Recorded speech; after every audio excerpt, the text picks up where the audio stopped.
지난 5월 콩고에서 에볼라가 재발병된 이후 대규모 국제 자원이 동원된 결과 백신 접종 수치가 전 세계적으로 급증했습니다. 이는 에볼라를 비롯한 다양한 병원균의 확산에 따라 공공보건에 대한 사람들의 인식 수준이 향상되었기 때문입니다. 하지만 세계 곳곳에서는 여전히 그 혜택을 받지 못하는 사람들이 많습니다. 개발도상국에서는 5세 미만 사망자 970만 명 중 70%가 여전히 병으로 인해 사망하고 있으며 이들에 대한 의료 지원은 비용 대비 효과가 없다는 이유로 여러 차례 미뤄졌습니다. 뿐만 아니라 뉴 잉글랜드 의학 저널에서는 흑인이 백인에 비해 확실히 치료받을 수 있는 시술에 대한 정보를 적게 제공받는다는 사실을 공표했습니다. WHO에 따르면 보건의료 서비스의 불평등으로 인해 의료 혜택을 못 받은 사람의 비율은 장애인이 비장애인에 비해 약 20%포인트 높고 이 비율의 차이는 개도국에 비해 선진국에서 더 크다고 합니다.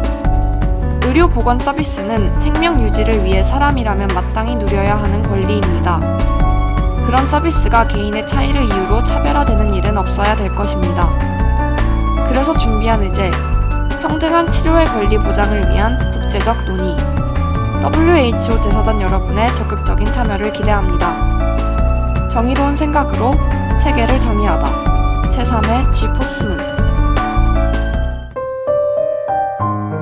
2015년 유네스코에서 지난 15년간 교육 증진의 성과 확인과 향후 15년간의 교육 의제 및 행동계획 수립을 위해 세계 교육 포럼을 열었습니다.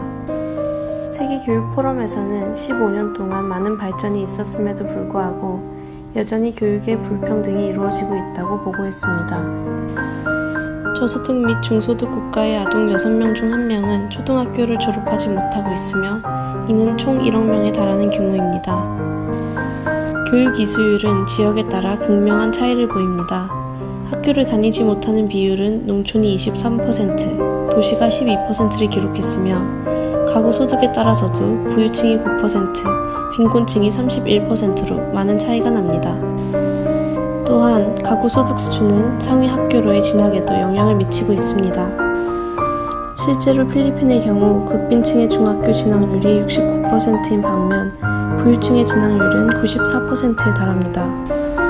이 외에도 성별이나 노동 병행의 여부에 따라 교육 이수율의 차이가 나타납니다. 2010년 조사 결과 기니와 니제르에서 초등학교를 가지 못한 극빈층 여아의 비율은 70%를 웃도는 반면 부유층 남아의 경우 20% 미만에 불과했습니다. 태생의 차이는 교육 이수의 차별로 이어져서는 안 되는 문제입니다. 그래서 준비한 의제, 제3세계 국가에서의 교육의 기회 평등 증진을 위한 국제적 논의, UNHRC 대사단 여러분의 적극적인 참여를 기대합니다. 정의로운 생각으로 세계를 정의하다.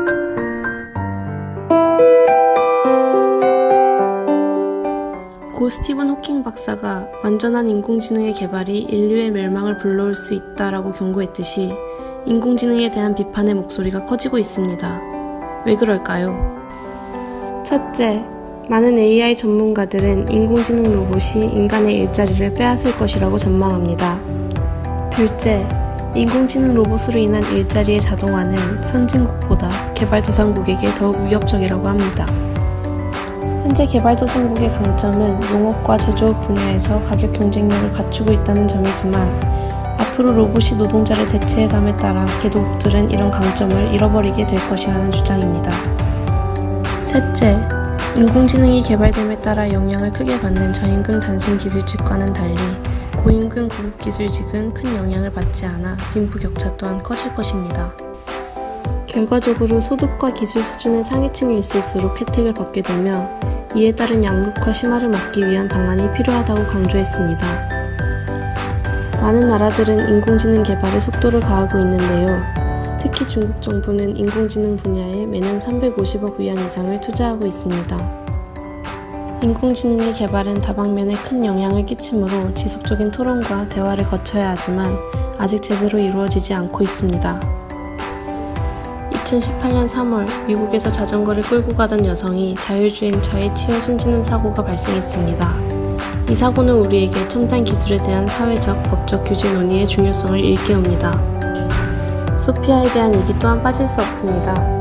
휴머노이드 소피아는 작년 10월 사우디아라비아로부터 로봇 최초로 시민권을 받아 화제가 되었는데요. 이는 우리에게 인공지능의 윤리적 개발에 대한 성찰의 필요성을 실감하게 합니다. 이러한 이유로 제3의 지포스문에서는 인공지능의 윤리적 개발과 이용을 위한 전략이라는 의지를 준비했습니다. UN 경제사회 이사회 대사단 여러분의 적극적인 참여를 기대합니다. 영양실조로 고통받는 아이들을 도와주세요. 지구상에는 기아로 고통받는 사람이 전 세계 인구의 약 15%에 이르며 이들은 주로 아프리카에 분포합니다. 그 이유는 무엇일까요? 첫째로 기상이변에 따른 식량위기 주기가 빨라지고 있기 때문입니다. 기상이변으로 인해 먹거리의 안정적인 생산이 어려워지고 있습니다. 현재 식량 부족을 겪는 국가들은 대부분 식민지 지배를 당한 경험을 가지고 있습니다.